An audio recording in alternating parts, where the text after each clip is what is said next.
9th class Telugu పరిమళం Telugu ఉపవాచకం page number 22 ఊరులు చదవండి ఆనందించండి. ఊరులు ఎంతేలయ్యిందో కళ్ళకు అరచేయ అడ్డం పెట్టి పొద్దు కోసం చూశాడు ముసలోడు. సీతాఫలాలు, జామపళ్ళు, అరటిపళ్ళు కమ్మని వాసనతో అడవి సంపదంతా పోగేసినట్టుంది. అమ్మకానికి సిద్ధంగా ఉన్నాయి. వాటి వెనక గిరిజనులు శ్రమకు ప్రతిరూపాల్లా అనుకున్న రేటు కోసం ఎదురు చూస్తూ కావిడి నిండా తెచ్చిన సీతాఫలాలతో కూర్చునున్నాడు ముసలోడు. నిన్నంతా ఎండలోన చీమ కాట్ల మంటతో ముళ్ళ కంపల మధ్య ఏరిన కాయలు ఈరోజు సంతలో సూర్యోదయం నుండి మిట్ట మధ్యాహ్నం దాకా ఎవరూ కొనలేదు. ఇవి సెల్లిపోతే ఉప్పు, ఉల్లికాయలు, వరగుండ, కెరస నూనె కొనుక్కోనెల్లాలా? ముసల్దాయి సుట్టముక్క అడిగింది. 2 పొగాకు కాడలు పట్టుకెళ్తే సరి. కావిడి కాయలు 50కి సెల్లితే పర్లేదు. సౌకార్లందరూ ఒకటైపోయినట్టుగున్నారు. 20 ఇస్తామంతన్రు. అందరూ 20కే అమ్మేసి నెగిసిపోనారు. మరి తప్పదు అనుకుని తను 20కే అమ్మేశాడు. అమ్మగా వచ్చిన నగదుతో అనుకున్నవన్నీ కొనగలిగాడు.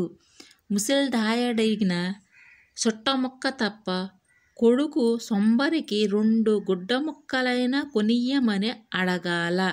ఇంటికెళ్ళి కోడలినడిగితే ఇక్కడికొచ్చే కలుస్తానని అన్నాడట. సంతంతా కలియ తిరిగాడు. కనబడిన తన ఊరి వాళ్ళందరినీ అడిగాడు. అమ్మి మా సొంబరగాడు కనబడ్డాడే అని అందరి నుంచి లేదు మామ అనే సమాధానం ఎక్కిరించినట్టు పొద్దు పడమటికి వాలుతోంది. సంత పల్చబడుతోంది. కొడుకు కనబడతాడన్న ఆశ క్రమంగా సన్నగిల్లింది. సంతలో జనసమ్మర్దం క్రమంగా తగ్గుతుంది. మామిడి చెట్టు మీంచి వీస్తున్న గాలి చల్లగా తగిలింది. కుడి చేతిలోని సామాన్ల సంచి ఎడమ చేతికి మార్చాడు ముసలోడు. ఓయ్ మన్నంగి తాత కనబడ్డాడా సొంబడు? నేదురా, ఆడికే నెతుకుతున్నాను. వచ్చినాడో నేదో. ఆడికి ఉన్నిదే అది. వస్తానని రాకపోవడము, చెప్పిన పని చెయ్యకపోవడము ఆడికి ఉన్నిదే. గవరమెంటు పిలిచి ఉద్యోగమిచ్చింది. ఆడికి ఉద్యోగమొచ్చిందని గొప్పైపోనాము. అయితేటి అక్కడి కాసి ఆడికి మరి పట్టనేక పోయోలము. మా కరమ కాపోతే నెలకి డబ్బులిచ్చినోడు మాతో నుండి మాకు పెంచినోడవ్వాలి గాని మమ్మల్నొదిలేసి పారొచ్చినాడు. అద్దిల్లు చూసుకుని ఇక్కడ కాపురమెట్టాడు. ఏమిరా? అంతే పిల్లల చదువులు అన్నాడు. కొండమీద చింతచెట్లే నయము. అదునికి దేవతల్లాగా కాపాడతన్నాయి. అలాగని కడుపున పుట్టిన బిడ్డల్ని కాదనుకోగలమా? ప్రతి బుధవారము సంతకొచ్చినప్పుడల్లా ఆ ఇంటికెళ్ళడం, మనవల్ని చూడ్డం అయ్యేది. అయితే ఆలకి బడిలా చేర్పించిన కాసి చూడ్డమే అయ్యేది కాదు. వెళ్ళేసరికి పిల్లలు బడులకి, కొడుకు ఉద్యోగంకి వెళ్ళిపోయోళ్ళు. మరెప్పుడు చూడ్డమవుద్ది? ఆలున్నారని అక్కడికెళ్ళడమే గాని వెళ్తే పరాయోళ్ళింటికెళ్ళినట్టిగే ఉండేది. కుర్చీమీద కూకుండబెట్టేసేది కోడలు. గాలిపేను ఏసేది గాని అంటి ముట్టనట్టిగే ఉండేది. ఆ చెట్టు కిందే నయం. చెట్టు నీడగాక సరబడి సుట్టముక్క కాల్చుకుని కూకున్న సుఖము. కుర్చీలు గాలి పేనుతోటి వత్తాదేటి? ఇంటికెళ్తే కోడలు చెప్పింది, మామ మీ బాబు సంతకొచ్చే కలుస్తానన్నాడని. ఈ మధ్యనల్లా అలాగే చెప్తుంది కోడలు గాని ఆడు రాడు, కలవడమవ్వదు, చుట్ట ముక్కకి డబ్బులివ్వడమవుద్దని గావాల తప్పించుకొని తిరుగుతున్నాడు. కోపంతో ముసలోడు ముఖం ఎర్రబడింది. పడమటి కొండకి చేరిన సూర్యుడిలాగా గబగబా ఇంటికొచ్చాడు. కొడుకు కోడల్ని కలిపి సింత బుట్టలు దులిపినట్టిగా దులిపేద్దామనుకున్నాడు. ఇంటి ముందు మోటార్ బైక్ నిలబెట్టి ఉంది.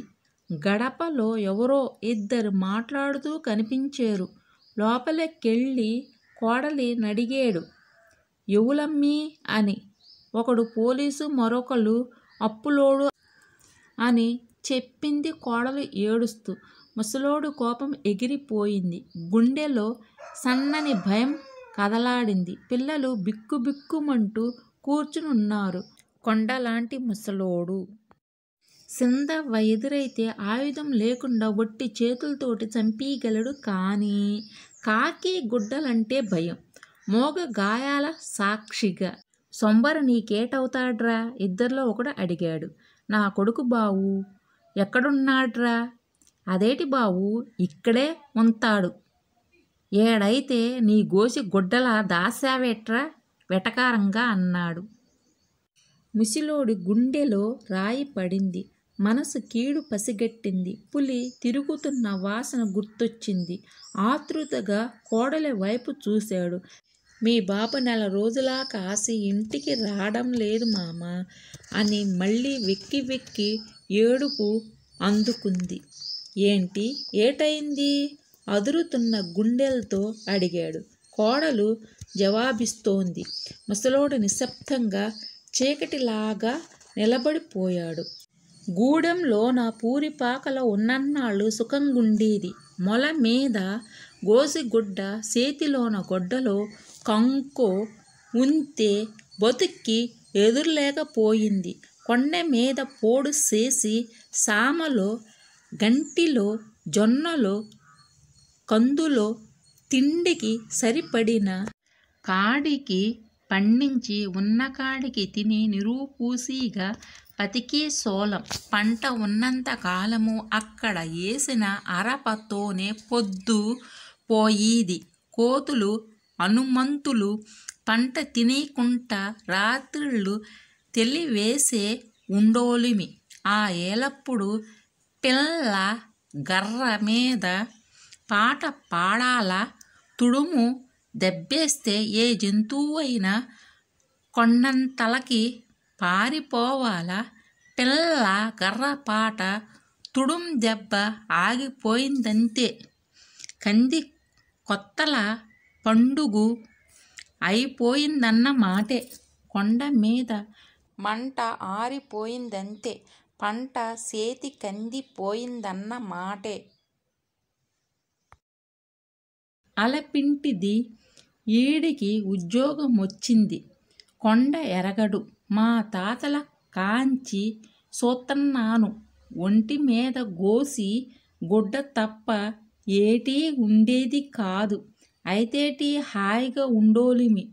ఈడికి చదువే నేర్పిందో మరేటో గాని ఈ కాలుకి తిరగలి పాపిల్లాగా బూట్లు, బుర్రకి గాలి తగలకంట టోపీ, అవేటో ఫ్యాషన్లు, పేంటు బుసుకోటట. ఇవన్నీ ఏసుకుంటే కొండకి రాగలడా? వచ్చిన పని చెయ్యగలడా? లచ్చింపురంలా కాపరమెట్టిన కాశీ ముసిద్దాయికి చూడ్డానికైనా కొండకొచ్చోడు కాదు. ఆ ఇల్లే చేసింది.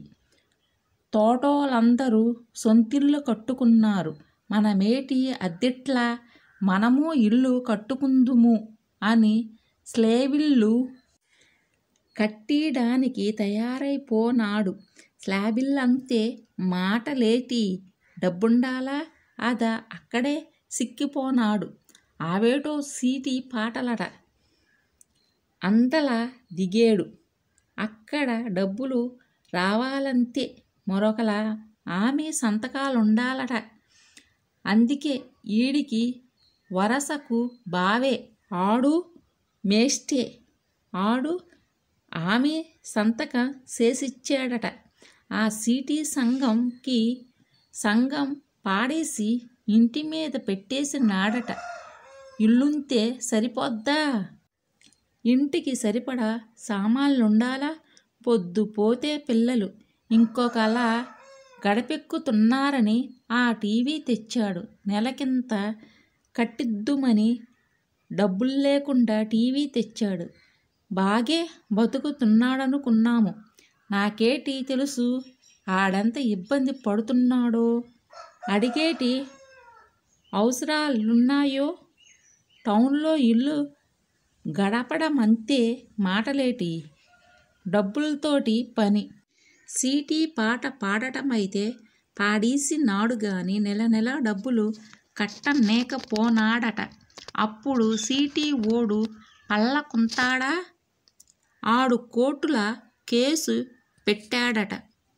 కోరుటేటి చెప్పింది? మనోడికి ఆమె సంతకం పెట్టినోడి జీతం కాంచి కట్టమని తీర్పు చెప్పిందట. ఆడు మాత్రం ఎక్కడి కాసి తెత్తాడు? ఆడు పిల్లా జల్ల ఉన్నోడోనే. ఆడు జీతంతోనే బతుకుతున్నోడే. ఆడికి కష్టమనిపించదా ఇన్నాళ్ళు? ఓయ్ బావా, అంతే ఏమోయ్ బావా అనుకోని తిరిగినోళ్ళు ఈ ఆమె గురించే మాట మీద మాటొచ్చి కొట్టుకున్నంత పని చేశారు. మరి నాభం నేదని మనోడి మీదకి ఆడు పోలీసు కేసు పెట్టాడు. అదా అక్కడి కాంచి ఈడు కనబడకుండా దొంగై తిరుగుతన్నాడు.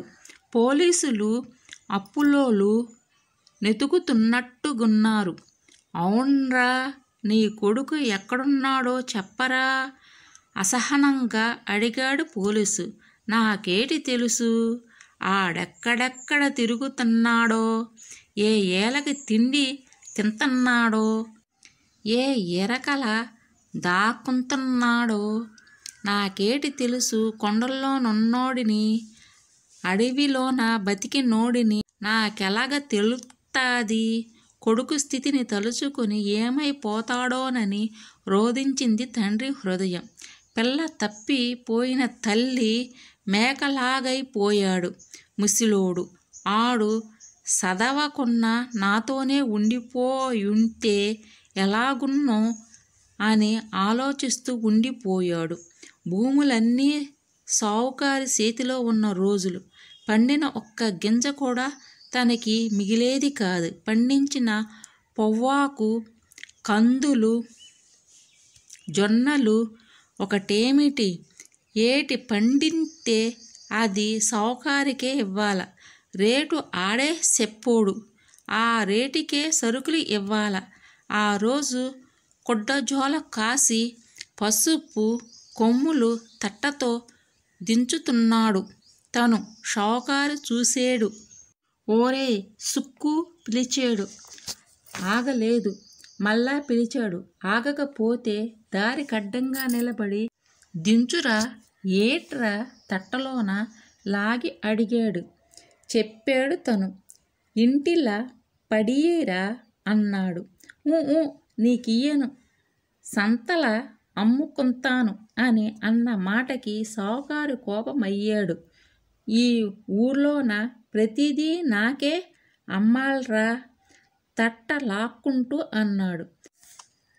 కట్ట పడ్డాను, పోడు చేశాను, పండించాను. నా ఇట్ట మొచ్చినోడికి అమ్ముకుంటాను. ఎక్కడ్రా కష్టపడ్డావు?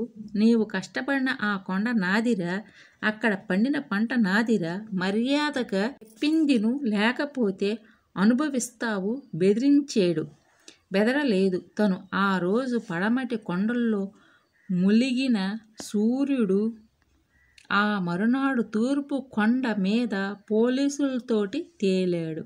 పసుపు కొమ్ముల తట్టలు షావుకారి గోడంలోకి చేరాయి. వీధి మధ్యలో కాళ్ళు చేతులు కట్టి తలక్రిందులుగా వేలాడదీయబడిన అతని ఒంటిపై లాఠీల దరువులు, అరుపులు. ఊరు భయంతో వణికింది. కొండలు తిరిగి ఏడ్చేయి.